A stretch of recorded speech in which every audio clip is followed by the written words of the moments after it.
بسم اللہ الرحمن الرحیم الحمد للہ وکفی وسلام علی عبادہ الذین اصطفی اما بعد فاعوذ باللہ من الشیطان الرجیم بسم اللہ الرحمن الرحیم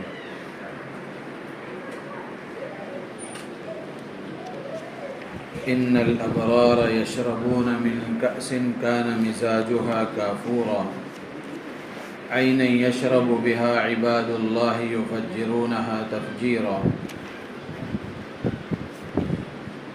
یوفون بالنذر ویخافون یوما کان شره مستطیرا ویطعمون الطعام على حبه مسکینا ویسیرا انما نطعمکم لوجه اللہ لا نرید منکم جزاء ولا شکورا انا نخاف من ربنا یوما عبوسا قمطریرا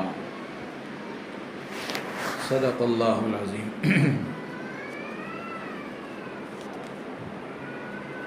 یہ سورہ دہر کی چند آیتیں آپ حضرات کے سامنے پڑھی گئیں، 29ویں پارے کی آخر سے دوسری صورت ہے۔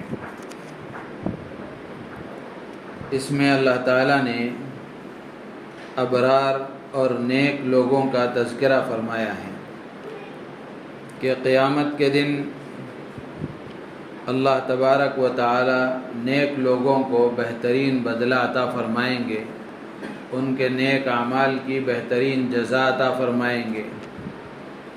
ان الابرار یشربون من کأس کان مزاجها کافورا، بے شک نیک لوگ قیامت کے دن ایسے پیالے سے پئیں گے جس میں کافور کی ملاوٹ ہوگی۔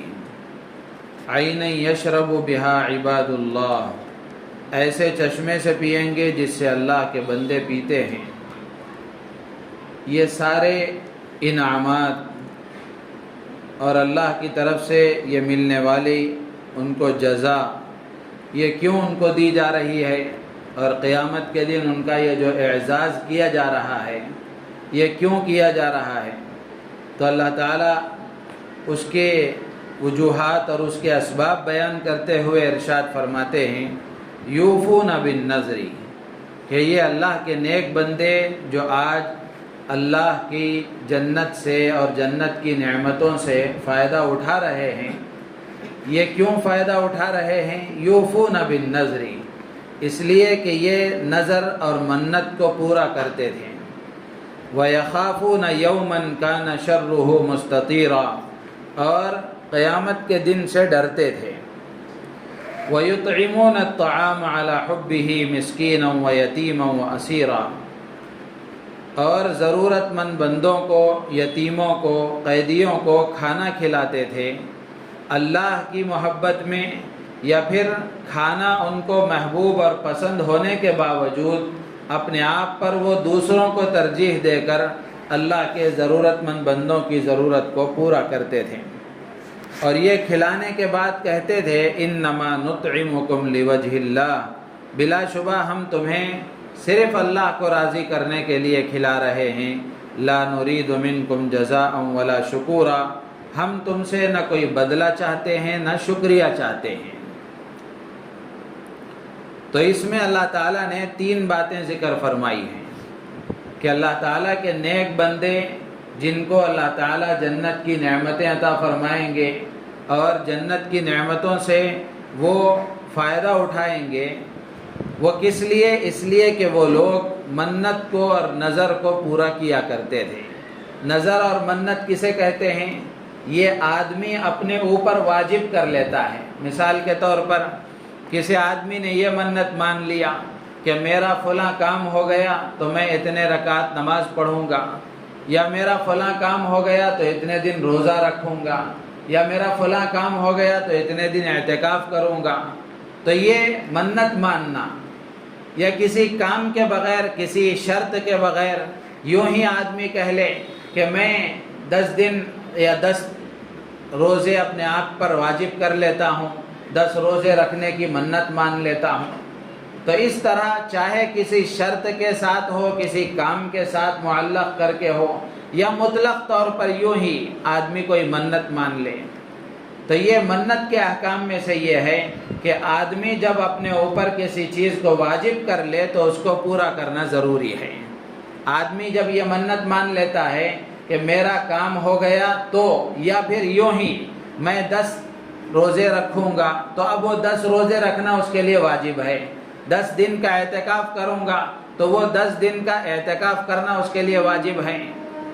ہاں، اعتکاف میں اگر واجب اعتکاف ہے تو اس کے لیے روزہ بھی ضروری ہے، جیسے سنت اعتکاف کے لیے روزہ ضروری ہے۔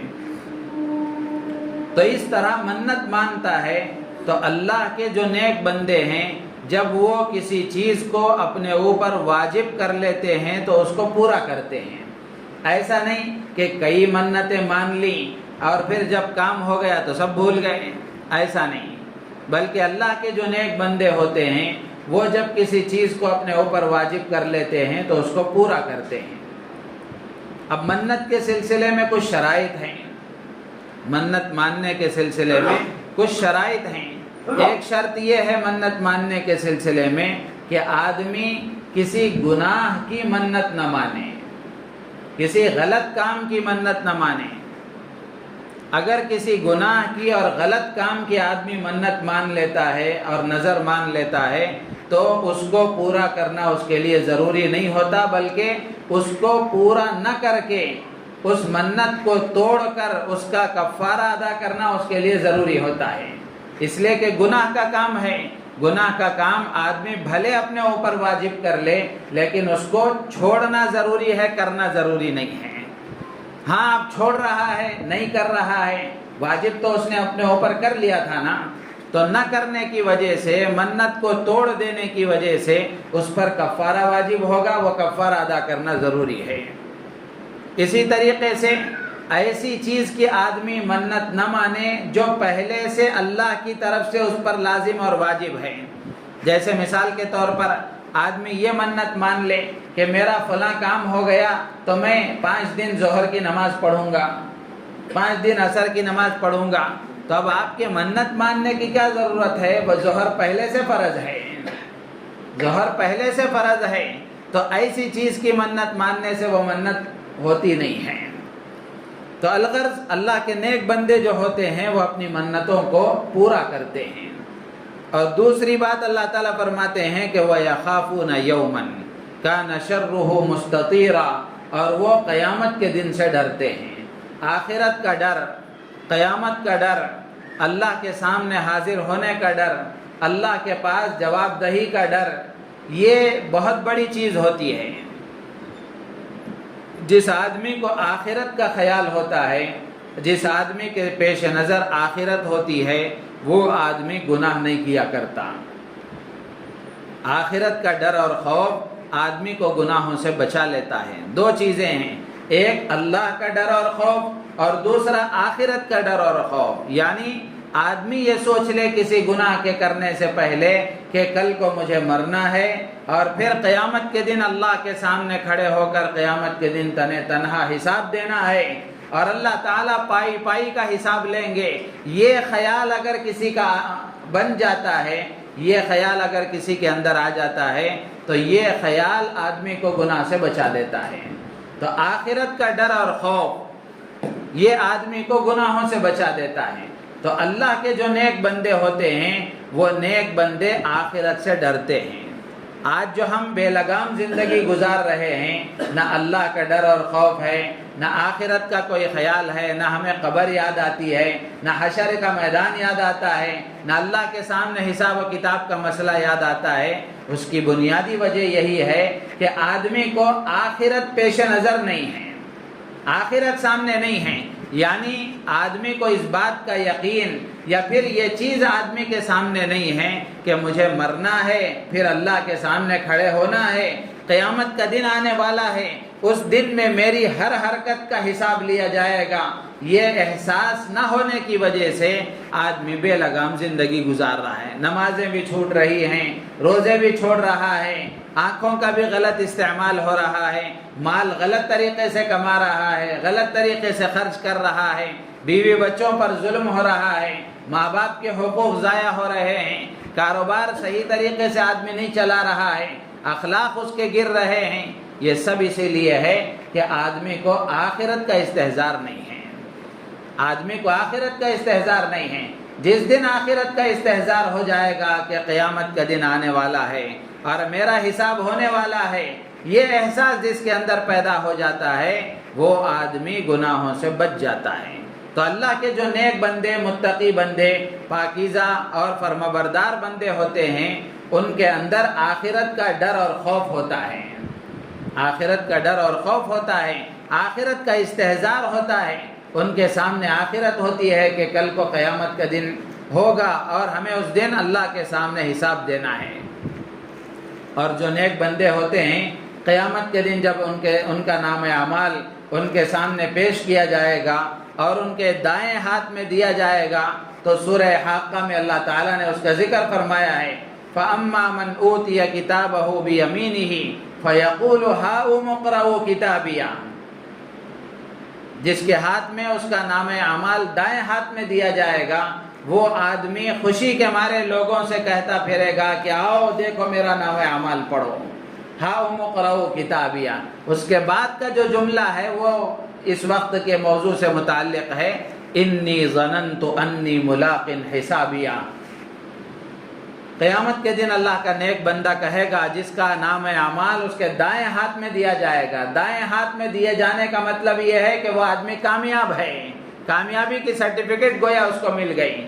تو جب اس کا نام اعمال اس کے دائیں ہاتھ میں دیا جائے گا تو وہ کہے گا انی ظننت انی ملاق حسابیہ، مجھے اس بات کا یقین تھا کہ کل کو حساب ہونے والا ہے، یہ یقین تھا دنیا میں میرے اندر، اور اس یقین کے ساتھ میں نے زندگی گزاری، انی ظننت انی ملاق حسابیہ۔ پھر آگے اللہ تعالیٰ نعمتیں گنوا رہے ہیں کہ آخرت میں نیک بندوں کو اللہ تعالیٰ من پسند زندگی عطا فرمائیں گے، فَهُوَ فِي عِيشَةٍ رَاضِيَةٍ فِي جَنَّةٍ عَالِيَةٍ قُطُوفُهَا دَانِيَةٌ کُلُوا وَاشْرَبُوا هَنِيئًا بِمَا أَسْلَفْتُمْ فِي الْأَيَّامِ الْخَالِيَةِ۔ جنت میں اللہ تعالیٰ کی طرف سے کہا جائے گا اس سے، کھاؤ پیو مزے سے، جو کھانا ہو وہ کھاؤ، آج یہ نعمتیں تمہیں جو دی جا رہی ہیں وہ کل کے اعمال کا نتیجہ ہیں۔ کل دنیا میں جو تم نے نیک اعمال کیے تھے ان اعمال کے صلے میں یہ نعمتیں تمہیں دی جا رہی ہیں، بما اسلفتم فی الایام الخالیہ۔ تو اس لیے آخرت کا ڈر اور خوف اپنے اندر پیدا کرنا، آدمی تنہائی میں بیٹھ کر سوچے کہ قبر میں تنہا مجھے سونا ہے، پھر حشر کا میدان قائم ہوگا جہاں حضرت آدم علیہ السلام سے لے کر قیامت تک آنے والے سارے انسان ہوں گے، اور اللہ تعالیٰ ہر ایک کا پائی پائی حساب لیں گے، مجھے بھی حساب دینا ہوگا، تو اس وقت کا کیا حال ہوگا۔ قیامت کا دن کا منظر قرآن میں بے شمار جگہوں پر اللہ نے بیان فرمایا، اور احادیث میں اللہ کے نبی علیہ السلام نے بھی بیان فرمایا کہ اس وقت میں ہر آدمی پریشان ہوگا، ہر نبی کی زبان سے یہی ہوگا، یا ربی نفسی نفسی، کہ اے میرے پروردگار میرا کیا ہوگا۔ انبیاء پریشان ہوں گے، ہماری اور آپ کی کیا اوقات ہے۔ تو اس لیے قیامت کا دن کا ڈر یہ ہمارے اندر اگر ہوگا تو گناہوں سے بچنا ہمارے لیے آسان ہوگا۔ تو اللہ تعالیٰ فرماتے ہیں کہ یہ نیک بندوں کو جو جنت میں نعمتیں دی جا رہی ہیں وہ اس لیے کہ ان کے اندر آخرت کا ڈر اور خوف تھا۔ اور تیسری بات اللہ تعالیٰ فرماتے ہیں وَيُطْعِمُونَ الطَّعَامَ عَلَى حُبِّهِ مِسْكِينًا وَيَتِيمًا وَأَسِيرًا، کہ یہ اللہ کے جو نیک بندے ہیں وہ بھوکوں کو، ضرورت مند بندوں کو، یتیموں کو، قیدیوں کو کھانا کھلاتے تھے۔ کیوں کھلاتے تھے؟ عَلَى حُبِّهِ، اللہ کی محبت میں کھلاتے تھے، اللہ کی محبت میں کھلاتے تھے۔ جس کو اللہ سے محبت ہوتی ہے اس کو اللہ کے بندوں سے بھی محبت ہوتی ہے۔ کسی آدمی سے دوستی ہو جائے تو اس کی اولاد سے بھی محبت ہو جاتی ہے، دوست کی اولاد بھی محبوب ہوتی ہے، دشمن کی اولاد بھی مبغوض ہوتی ہے۔ تو بالکل اسی طریقے سے ساری مخلوق اللہ کا کنبہ ہے، اللہ کا خاندان ہے، اللہ کا قبیلہ ہے۔ جس کو اللہ سے محبت ہو اور اللہ کے بندوں سے محبت نہ ہو تو اللہ سے محبت ادھوری ہے، اللہ سے محبت ادھوری ہے۔ کہ اللہ سے محبت آدمی کو ہو جائے تو اللہ کے بندوں سے بھی اس کو محبت ہو جاتی ہے، اس لیے کہ اللہ کے بندوں کے ساتھ وہ اچھا سلوک کرے گا، اللہ تبارک و تعالیٰ کی محبت میں اور اضافہ ہو جائے گا۔ تو اللہ تعالیٰ فرماتے ہیں کہ یہ نیک بندے دنیا میں اپنا مال اللہ کے ضرورت مند بندوں پر خرچ کرتے تھے۔ یہاں صرف کھانا کھلانا ہی مراد نہیں ہے، محققین علماء کا کہنا یہ ہے کہ یہاں مواسات، ہمدردی، غمخواری، ضرورت مند بندے کی کسی بھی ضرورت کو پورا کرنا، یہ ضرورت کا پورا کرنا اللہ کو بہت پسند ہے۔ کسی ضرورت مند کی ضرورت کو پورا کرنا، کسی یتیم کا سہارا بن جانا، کسی قیدی کو قید سے چھڑانے کے لیے مدد کرنا، کسی بیوہ کا زندگی کا سہارا بن جانا، اس کے گزر بسر کا انتظام کرنا، یہ بہت بڑی نیکی ہے، بہت بڑی نیکی ہے۔ یہ سب کیوں کرتے تھے یہ لوگ نیک بندے؟ یہ سب کچھ کرنے کے بعد بھی وہ یہ کہا کرتے تھے انما نطعمکم لوجہ اللہ، ہم جو تمہیں کھلا رہے ہیں وہ صرف اور صرف اللہ کو راضی کرنے کے لیے، اس میں ہمارا کوئی مطلب نہیں ہے۔ یعنی احسان کرنے کے بعد، ان کو کھلانے پلانے کے بعد، ان کی ضرورتوں کو پورا کرنے کے بعد ان سے نہ کسی شکریہ کے طلبگار ہیں کہ یہ شکریہ کہے، میرا شکر ادا کرے، یا پھر بدلے میں وہ بھی مجھے کچھ اور دے، ایسا نہیں ہے۔ لا نريد منکم جزاء ولا شکورا، اور کہا کرتے تھے انا نخاف من ربنا یوما، کہ ہم اللہ تبارک و تعالی سے آخرت کے دن سے ڈرتے تھے، اس لیے ہم نے یہ سب کام کیے ہیں اللہ کی محبت میں۔ تو جب یہ سب کام وہ کریں گے، اللہ فرماتے ہیں فوقاہم اللہ شر ذلک اليوم، اللہ تعالیٰ اس دن کی برائی سے ان کو بچا لیں گے، جہنم سے بچا لیں گے، قیامت کے دن کی ہولناکی سے اللہ تعالیٰ ان کو بچا لیں گے۔ وَلَقَّاهُمْ نَظْرَةً وَسُرُورًا، اور اللہ تبارک و تعالیٰ ان کو تر و تازگی اور ان کے چہرے پر اللہ تعالیٰ رونق عطا فرمائیں گے۔ اور یہ سب کیوں؟ وَجَزَاهُمْ بِمَا صَبَرُوا جَنَّةً وَحَرِيرًا، اور ان کے صبر کے بدلے میں اور ان کے نیک اعمال کے بدلے میں اللہ تبارک و تعالیٰ انہیں بدلے میں جنت عطا فرمائیں گے۔ تو اس لیے یہ کام ہمارے اندر بھی ہونے چاہیے۔ اگر ہم یہ چاہتے ہیں کہ ہم جنتی بنیں، اللہ کے نیک بندے بنیں، جنت کی نعمتوں سے فائدہ اٹھائیں، تو ہماری ذمہ داری یہ ہے کہ ہم اگر کوئی منت ہم مانیں تو اس کو پورا کرنے کی کوشش کریں، آخرت کا ڈر اور خوف اپنے اندر پیدا کریں، اور اللہ کے ضرورت مند بندوں کی ضرورت کو پورا کرنے کی عادت اپنے اندر ڈالیں۔ جب یہ بات کہی جاتی ہے کہ مال کو خرچ کرنا ہے، کسی ضرورت مند بندے کے کام آنا ہے، تو عموماً دماغ میں یہ آتا ہے، ذہن میں یہ آتا ہے یہ تو مالداروں کا کام ہے۔ نہیں، یہ مالداروں کا کام ہی صرف نہیں ہے، بلکہ جو آدمی جس حیثیت میں ہے، جو آدمی جس حیثیت میں ہے، اپنی حیثیت کے مطابق وہ کوشش کرے کہ اپنی حیثیت کے مطابق کسی ضرورت مند بندے کی ضرورت کو پورا کرے۔ 100 روپئے کسی کے پاس ہیں، 10 روپئے کسی کی مدد کریں، 10 روپئے کسی کے پاس ہیں، 1 روپیہ کسی کی مدد کریں، 1 کروڑ کسی کے پاس ہیں تو وہ اپنی حساب سے کسی کی مدد کریں۔ تو اس لیے صحابہ کرام رضوان اللہ تعالی علیہم اجمعین کی زندگیوں کو ہم دیکھیں گے تو اندازہ ہوگا کہ اللہ کی راہ میں خرچ کرنے میں صحابہ کی غربت مانع نہیں بنی، جو ہوتا تھا وہ دیتے تھے، جیسا جتنا ہوتا تھا اتنا خرچ کرتے تھے۔ تو اس لیے اللہ نے جس حیثیت میں ہمیں رکھا ہے، اپنی حیثیت کے مطابق ہم اپنے پڑوسیوں کا، اپنے رشتہ داروں میں جو ضرورت مند بندے ہیں ان کا ہم خیال کریں، اپنی حیثیت کے مطابق خرچ کرنے کی کوشش کریں۔ اور خرچ کرنا اتنا مبارک عمل ہے، اللہ نے قرآن میں فرمایا کہ جو آدمی خرچ کرتا ہے اللہ اس کا بدلہ اسے دنیا میں بھی دیتے ہیں۔ وَمَا أَنفَقْتُم مِّن شَيْءٍ فَهُوَ يُخْلِفُهُ، اللہ فرماتے ہیں جو کچھ تم دنیا میں خرچ کرو گے اللہ اسے واپس کرتے ہیں، اللہ اسے واپس کرتے ہیں۔ اور اللہ تبارک و تعالی واپس کرتے ہیں تو جتنا دیا ہے اتنا ہی واپس نہیں کرتے، بلکہ اللہ تعالیٰ کئی گنا بڑھا کر دیتے ہیں۔ تو اللہ کے خزانے سے لینے کا طریقہ، اللہ کے خزانوں سے فائدہ اٹھانے کا طریقہ یہ ہے کہ اللہ کا بندہ اللہ کے نام پر خرچ کرنے کی عادت ڈالے۔ شرط اخلاص ضروری ہے، اللہ کی رضا ضروری ہے، دکھاوا نہیں ہونا چاہیے، نام و نمود اور شہرت مقصود نہیں ہونی چاہیے۔ صرف اور صرف اللہ کو راضی کرنے کے لیے جو آدمی اپنی حیثیت کے مطابق جتنا اللہ نے اسے دیا ہے اتنے میں سے اگر خرچ کرے گا، اللہ تبارک و تعالی اس کے مال میں برکت عطا فرمائیں گے۔ اس کے مال کی حفاظت فرمائیں گے، دنیا بھی اس کی اچھی بنائیں گے، آخرت بھی اس کی اچھی بنائیں گے۔ اللہ تعالیٰ سے دعا ہے اللہ تعالیٰ ہم سب کو ان باتوں پر عمل کی توفیق عطا فرمائے۔